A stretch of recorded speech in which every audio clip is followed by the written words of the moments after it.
Now, what are some of those odds that denies leaders what we call success or victory? Because it is very important for leaders to attain victory. Because the moment when a leader fails to attain victory for whatever things that would deny him victory, then the logical thing is then to walk away or to hand in a resignation because you've not been able to do it.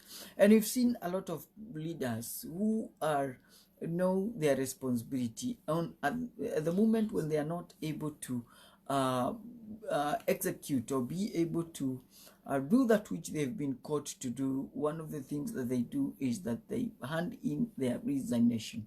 So, but let's look at David. David was one leader at his teenage years, with facing lots of odds that would have denied him success, but again they did not deny him success.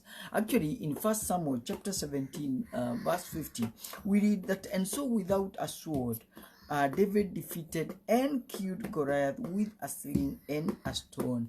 And when we look at one of the odds that David faced is what we call criticism. And criticism came from his brothers. And we say, somebody said that when you get kicked in the rear, you know you are in front. When somebody kicks you in the rear, then you know you are in front. Now, his criticism actually came from his brother, and his brother said, "You are cheeky. You are arrogant, you are proud." Now we see Eliab actually misunderstood his brother's intention. He misunderstood his presence in the battle and falsely accused him and said, "You have only come to watch the battle." Now we need to ask several questions, and the question number one that we need to ask this evening, is to ask, why did Eliab criticize his own brother, and more so publicly? And we offer three reasons. And number one, he was insecure about his presence. He knew that David would kill Goliath, and of course that would mean that he would look better than Eliab, his firstborn brother. And he thought that David would actually take away his responsibility. But again, not only was he insecure, but again, Eliab was ignorant about his ability. He didn't think that he had ability to kill Goliath. One of the things that he did not know is that David, behind the bush, he was killing. I was killing lions and bears, almost bare hand. And he thought, if I allow David to kill Goliath, then I will look foolish in his eyes. But even more importantly is that Eliab criticized his brother because he was intimidated of his potential. He knew that David had the power to kill Goliath, and because if he kills Goliath, then he knew that he would lose his job. Now, allow us for a minute or two to share with you some top insights that we've learned about criticism. Number one insight that we've learned is that there are two types of criticism, and one is positive and negative. There are two types of criticism, positive and negative. Number two, to differentiate between negative and positive criticism, then check the motive.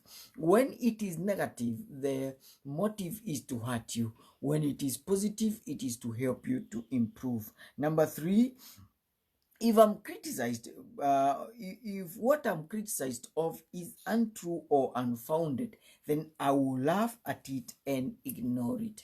If what if what I'm criticized about is unfounded, is not true, then I'll laugh at it and then criticize it. Now, number three, most persons criticize negatively. They will do it publicly. Any person who wants to criticize you and does it publicly, then is somebody who is a negative is negative.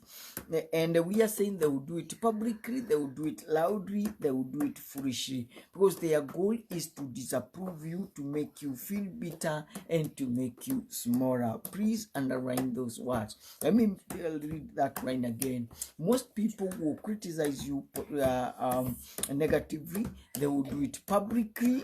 They will do it publicly, loudly, and foolishly. Their goal is to disapprove you, to make you feel smaller and bitter.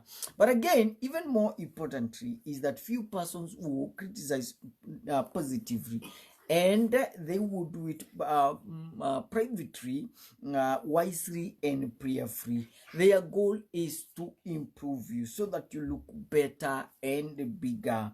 Another important insight that I've learned is that most people dislike criticism, so they avoid anyone who does it, especially carelessly, because the goal here is to discourage you, to make it hard for you to achieve. Now, another thing is that most people are petty. They like criticizing big people. Something else we want to learn is that most criticism is given is based on envy and petty jealousy or personal insecurities. And then the last thing that I've learned about criticism is that most people who criticize you can't do what they accuse you of doing. Most of the people who criticize you, that he is not able to sing, he is not able to read, he is not able to lead the project, he's not able to build the project. Most of them, when you examine them, they are unable to do that which they criticize you of. And so don't take it so strongly. Don't feel discouraged.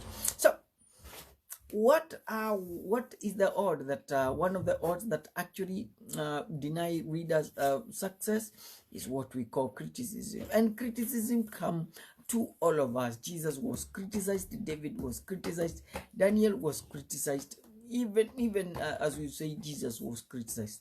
So when it comes, realize that criticism is something, is part of the ministry, and some people would want to bring you down. So don't allow it to bring you down. Thank you very much for keeping us, for following us. My name is John Kimani. Remember what you always say, leaders eat last, not fast. Have a blessed night.